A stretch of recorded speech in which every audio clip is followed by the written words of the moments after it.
Hi there, it's Mike Fiorella from JapaneseKokeshidolls.com, and I'm excited today because a box has arrived. It's a collection of Kokeshi dolls from the 1960s. They're Sosaku Kindai Kokeshi, which means they're creative, modern style Kokeshi, and most of them are by very well-known, award-winning artists, and they will be in the store soon. But first, I'm going to open up and see what I got. Okay.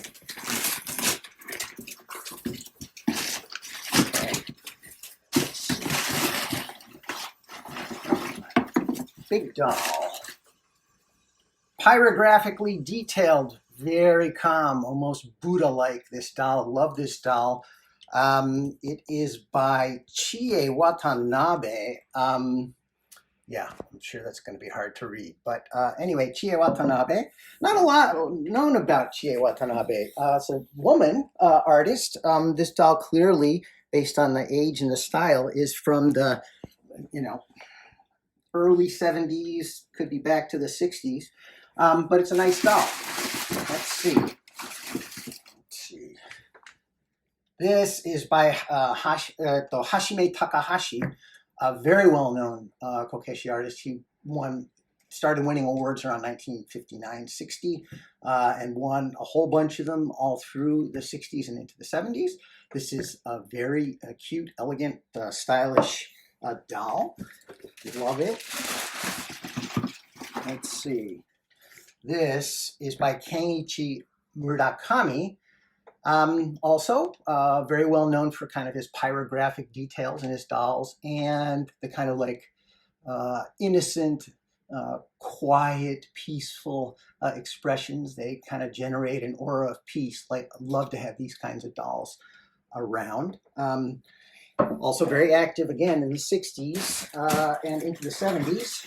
These two are by Sanpei Yamanaka, and he's a very popular artist. Also very active during the golden age of Kokeshi making. These are in absolutely fabulous condition. It looks like they must have been stored in a closet or something for most of their 40 or 50 year lifespan.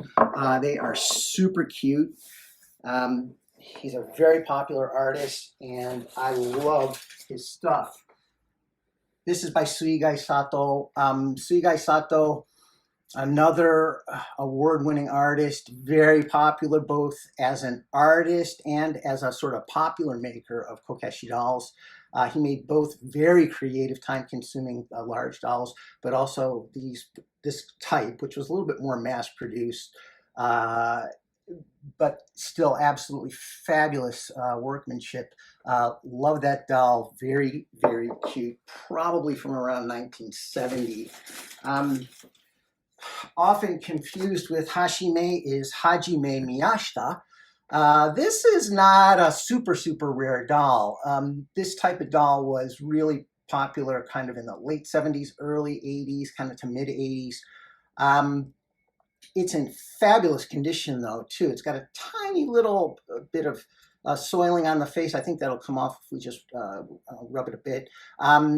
It's in beautiful condition, and it's a very kind of popular with her long eyelashes, very sweet looking little doll. What else? Here's another one by Suigai Sato. This one looks brand new. So either it was sitting in a closet completely untouched for 40 years, or I'm not aware of anybody remaking these dolls, but it's possible because it's not marked on the bottom. But this design is super popular. This design was actually one of the very first Kokeshi dolls I bought when I arrived in Japan in the late 80s. And I'm so glad to have this one back in my collection very temporarily, as it were, because it's going to be sold to one of you. I think that's all that's in here, except for this last doll, which is by, this is Kome Kato. This is another doll from, the kind of the golden age of Kokeshi. You can get a close-up there. クロースアップできるこれ。This is super, super, super cute. A lot of craftsmanship goes into making a doll like that one. I don't know how these look to you, but for me, this is kind of the epitome, you know, having a bunch of dolls kind of from the same period, kind of with the same look that fit together nicely, beautiful display for your shelves at home. And again, almost every one of these dolls is by multi award-winning artists.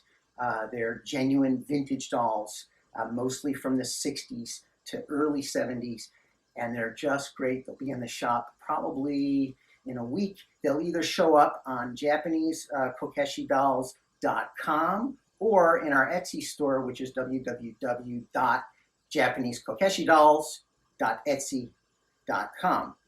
So thanks for watching, and look forward to seeing you again.